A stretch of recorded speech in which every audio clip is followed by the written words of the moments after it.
Olá, sejam todos muito bem-vindos. Meu nome é Renata, sou técnica de enfermagem da instituição há 13 anos e enfermeira, atuo como preceptoria de estágio. Vamos falar hoje um pouquinho sobre as normas regulamentadoras da integração ao estágio na instituição.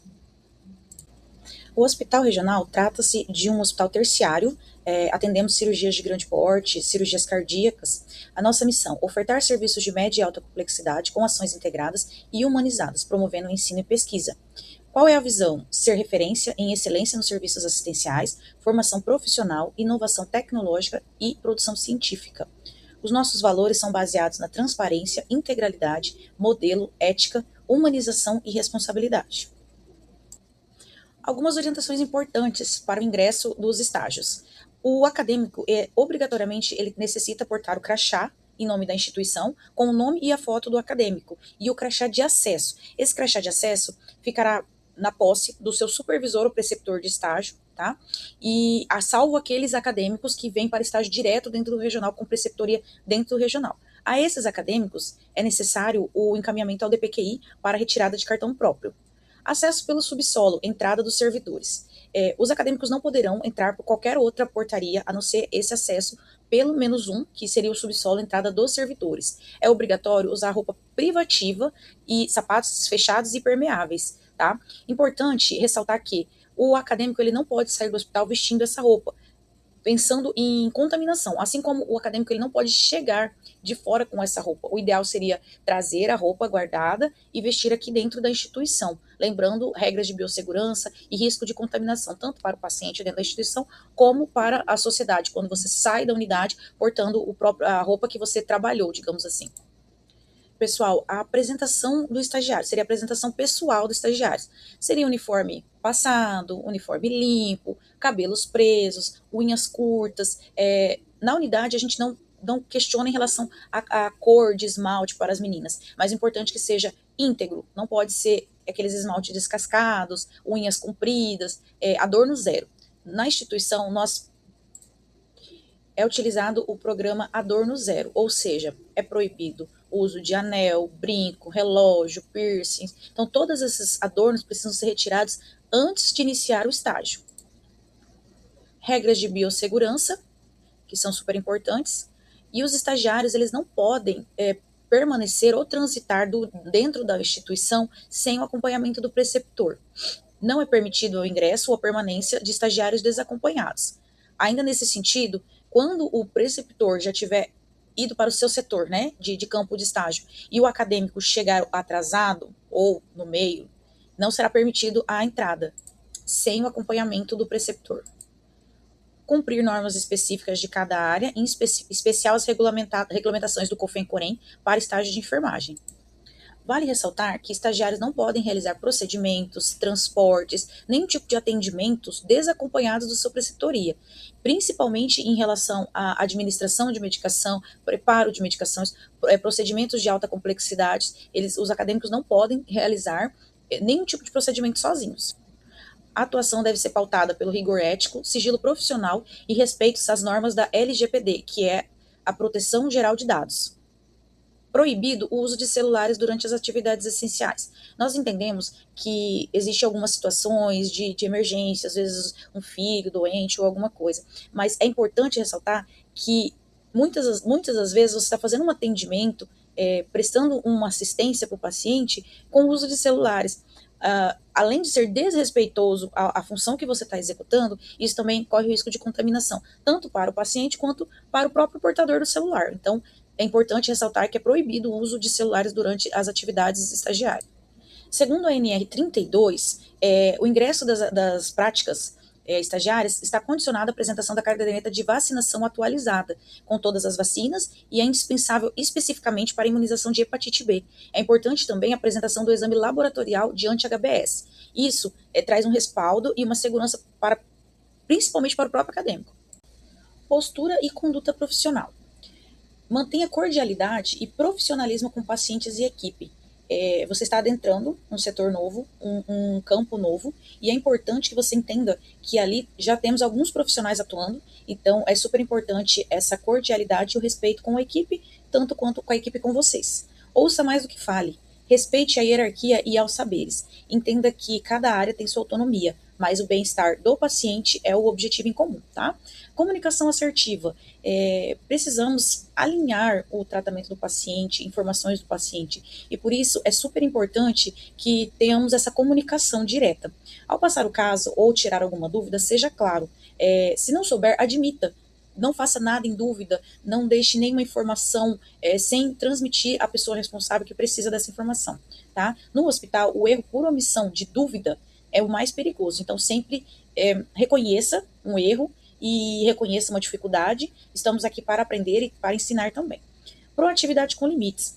Ajude a equipe, mas nunca realize procedimentos para o qual você não foi treinado ou não foi autorizado pelo seu preceptor. Essa comunicação dos acadêmicos, dos estagiários com o professor é super importante, porque normalmente o seu preceptor ele já chega com aquele projeto de trabalho durante o seu estágio.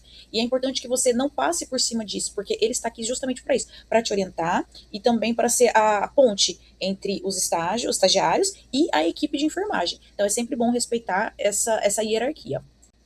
A LGPD é uma lei que foi criada em 2018 e ela trata-se sobre a proteção de dados do paciente. Tá? Então é proibido fotografar prontuários, exames ou o próprio paciente, compartilhar informações em redes sociais, discutir casos em elevadores ou corredores, usar dados obtidos no estágio para trabalhos acadêmicos sem autorização do DPQI. Então, algumas normas de boas práticas. Usar apenas os sistemas e documentos autorizados. O uso do sistema deve ocorrer apenas sob a senha do supervisor ou do preceptor. Bloquear a tela ao se afastar, tirar sua senha. Todo registro feito pelo estagiário deve conter ao final a identificação. Registro realizado pelo estagiário do curso da instituição tal. Evite mencionar nomes de paciente em áreas públicas, refeitórios, corredores ou transportes.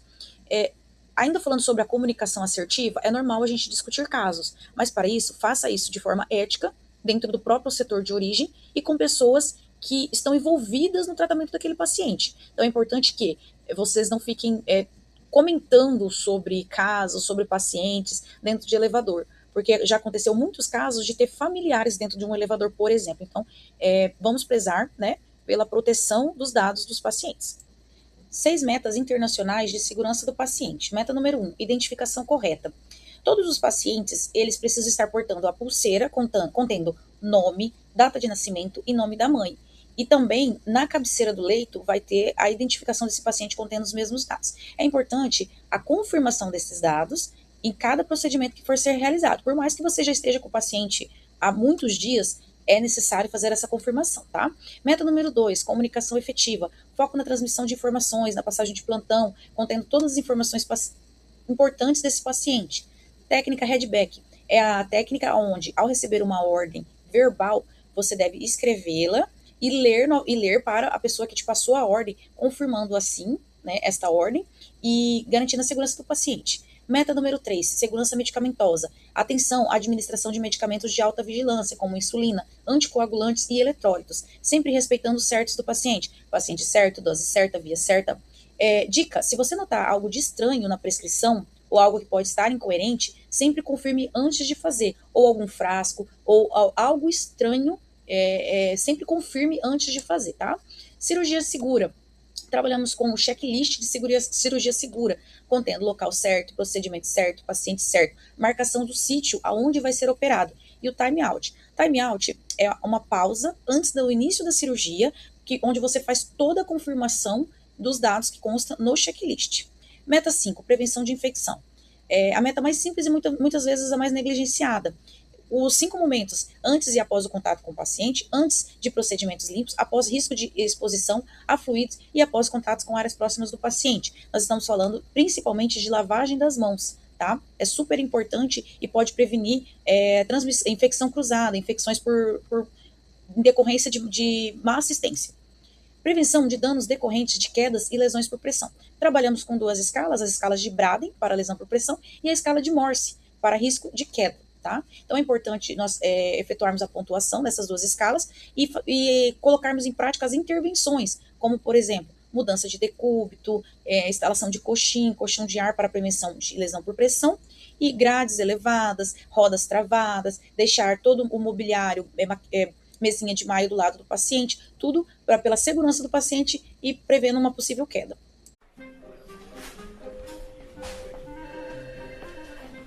Vejam, mais um dia cheio. O hospital está lotado como sempre.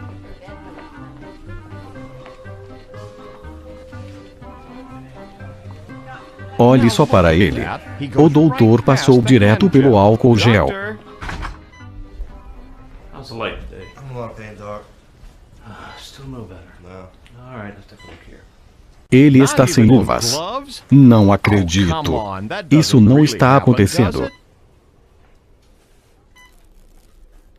Se pudessem ver o que eu estou vendo. Muitas bactérias e germes. Inacreditável. O doutor está sem luvas, e seu assistente também. Não. Ei! Passou de novo pelo álcool gel. What? Okay, yes. Essas são gram-negativas ou gram-positivas. Hello, can I help you? Terrível. Esses germes estão se espalhando por todo lugar. Okay, I'll draw that blood right now. Não importa o tipo, são muitos. Tanto faz. Good grief. Meu Deus. A enfermeira também não higienizou suas mãos. Que absurdo!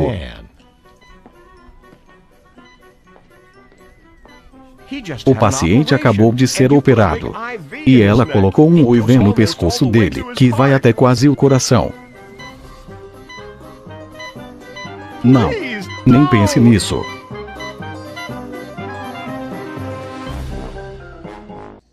Ao prestar assistência ao paciente, é importante atentar-se à precaução deste paciente.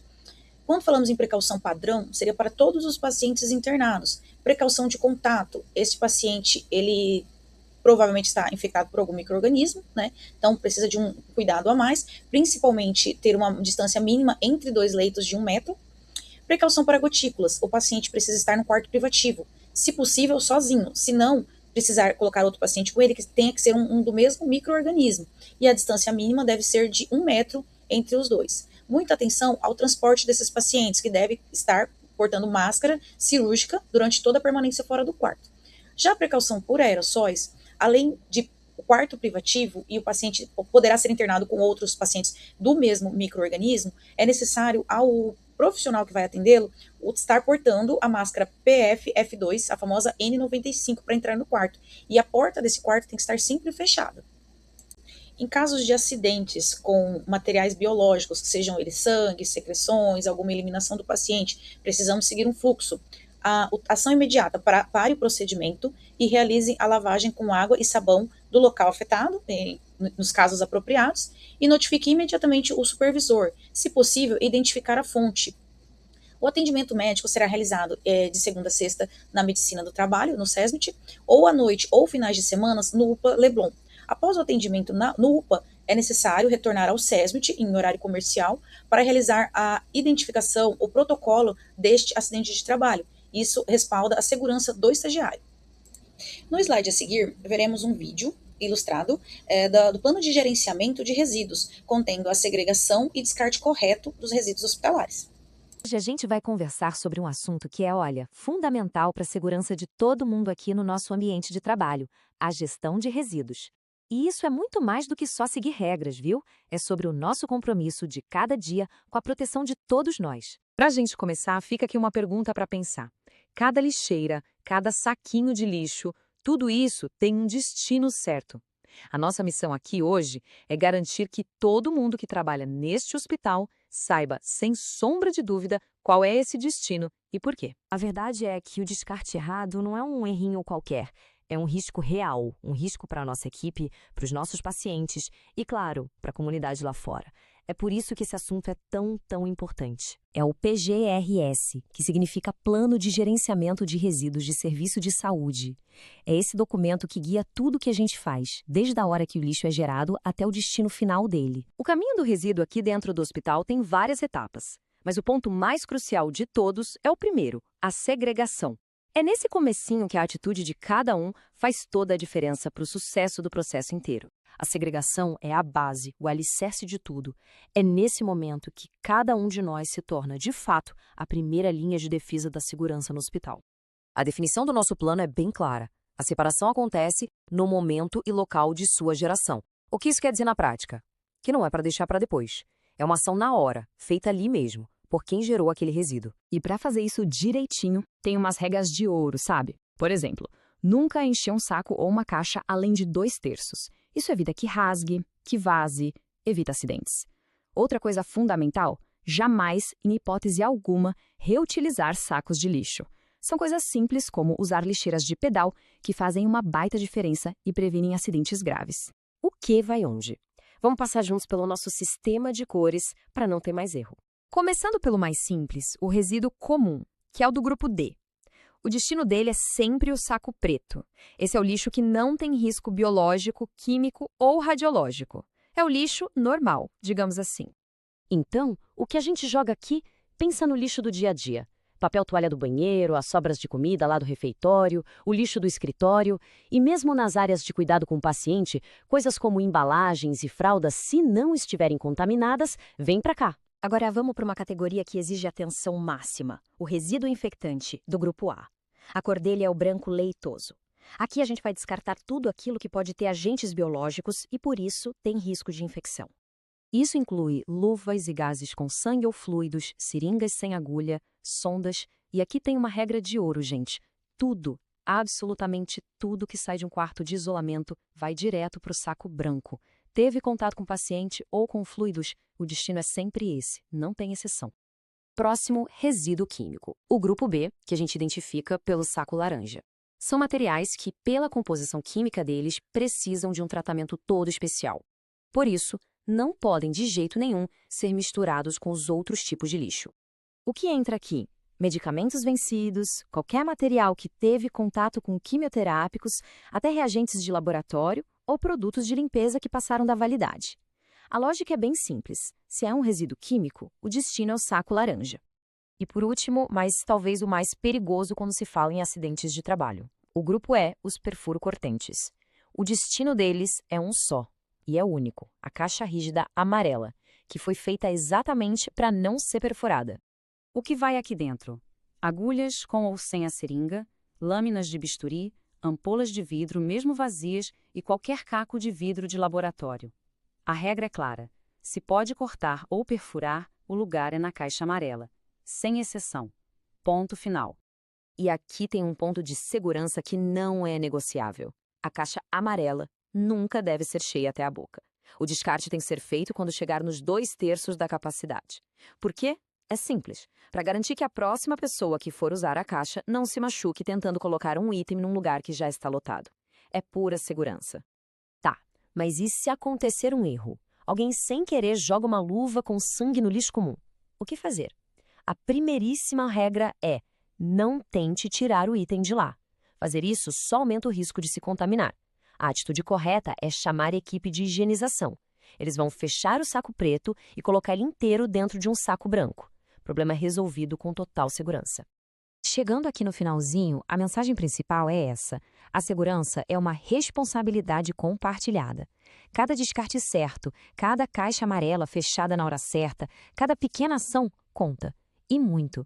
Para a gente ter uma ideia do tamanho do impacto do nosso trabalho, olhem só esse número: 30,4 toneladas. Essa é a média de lixo infectante que a gente gera todo mês. É um volume gigante que mostra o tamanho da nossa responsabilidade e a importância de fazer a coisa certa, sempre. Então, no fim das... Estamos felizes em tê-los conosco nessa fase de aprendizado. É muito bom saber que a instituição fará parte desse momento tão importante para vocês. E nós da DPQ estamos à disposição para eventuais informações. É importante também que respondam o questionário de aproveitamento. Sejam muito bem-vindos.